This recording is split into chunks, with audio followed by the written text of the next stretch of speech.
Hi, I'm Robin Wiley, and I'm here today with Vicky Jo Varner. Hello. Vicky Jo is an MBTI Master Practitioner. That's right. And has a lot of knowledge and expertise in the area of psychological type. Now, Vicky Jo, I hear you've developed some what you call self-discovery packages. That's right. So what was the motivation behind doing that? Well, Robin, with the proliferation of the internet, hordes of people are now demonstrating an interest in psychological types.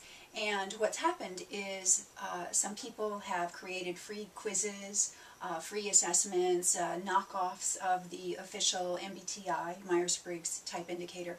And people are going and taking these free assessments by the thousands and getting back 4 letters, and they don't understand what it means and whether it's accurate or not. I mean, it's like 4 letters fell out of the sky, fell out of the internet and hit them in the head.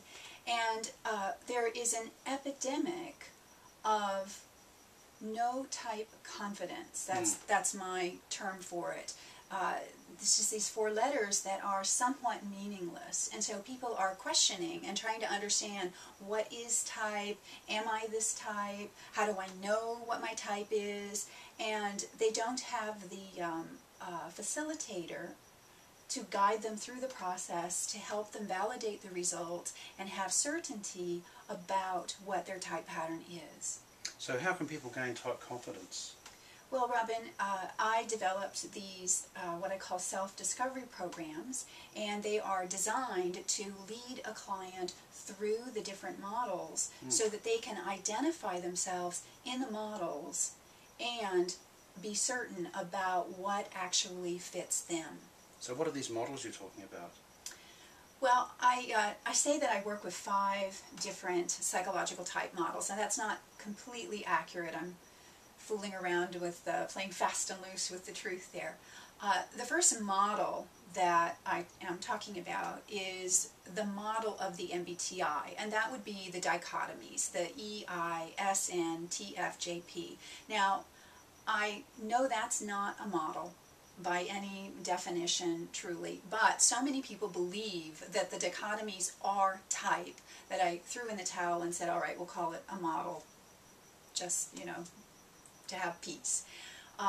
However, you discover the dichotomies, and it takes about 2 minutes to realize that you do both. So if you start trying to figure out, am I E or I?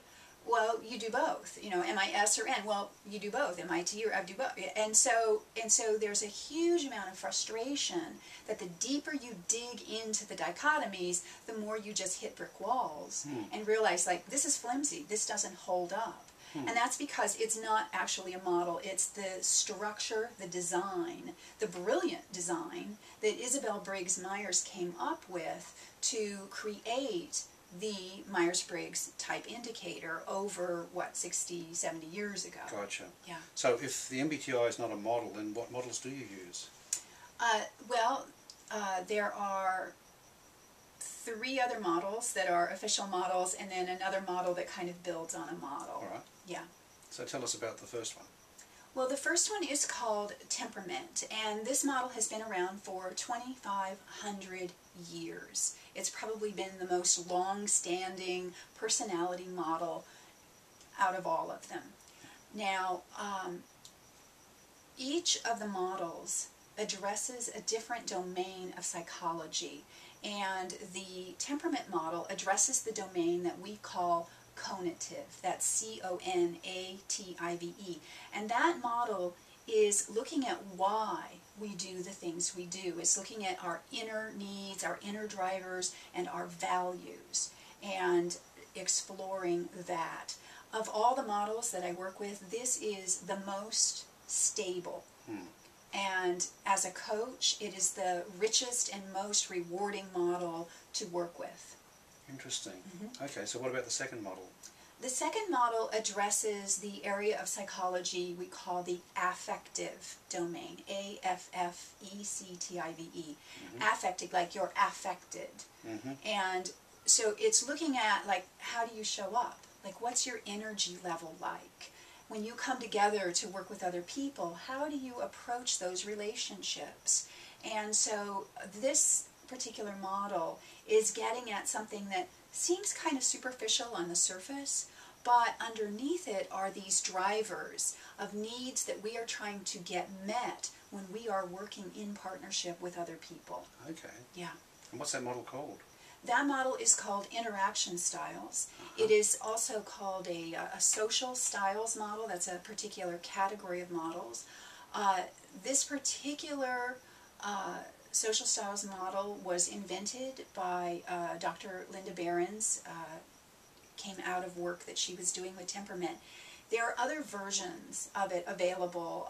It's called the Platinum Rule, the Bolton and Bolton, lots and lots, the Alessandra, and the DISC is probably the most well-known. The problem is all those models do not map accurately to psychological type. So I prefer the interaction style model because it's congruent. So you can work with all these models and they map accurately together. Great. And what's the third model? The third model is probably the most popular. It's the most well-known, and sadly is the most dynamic of the models. So it's actually the least reliable to work with, and that would be the cognitive model. Now there's lots of cognitive models out there. This particular one is based on Carl Jung's concepts of cognitive processes, which he called psychological types. People love talking about the psychological types.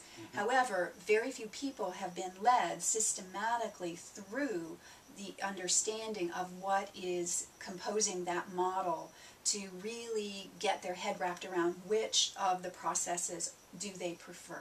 Gotcha. Okay. Yeah. All right, so that's 4, and I think you said there were 5. That's right, there are 5. The fifth model is kind of built on top of the cognitive model. Now, you probably know Carl Jung was the genius, the mastermind behind psychological types.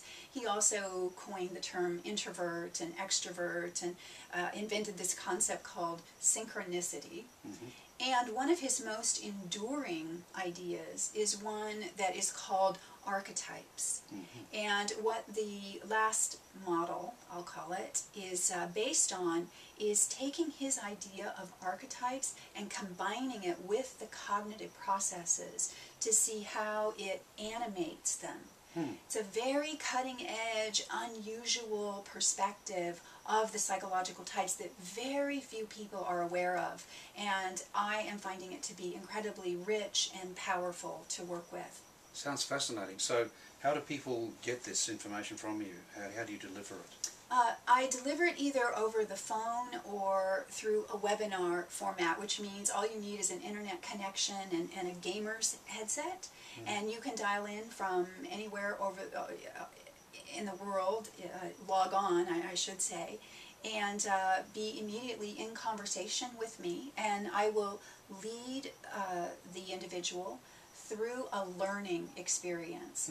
Each teaching package is between 90 minutes and 2 hours, and I usually follow that up with a coaching session to groove in the learning or to allow further questions or deepen it or whatever needs to happen. Do the participants get any materials, anything to hang on to? I usually combine an assessment with it because there's an additional data point in the assessment, so each model, each of the 3 main models has its own assessment, and then they get a workbook that goes along with it. And the idea is for them to actually learn the model so they can identify themselves in it without me or somebody else telling them what they are. That kind of learning seems to stick better than if somebody just throws letters at them. Sounds great. So how do people find out more about this? Everything should be on my website, which is typeinsights.com. They're listed as the package, the prices are there, what you get is all listed there, and I think it covers everything someone might want to know. And of course, if they have further questions, they can contact me through my website. Great. Thank you for that, Vicky Jo. That was very useful. Thank you, Robin.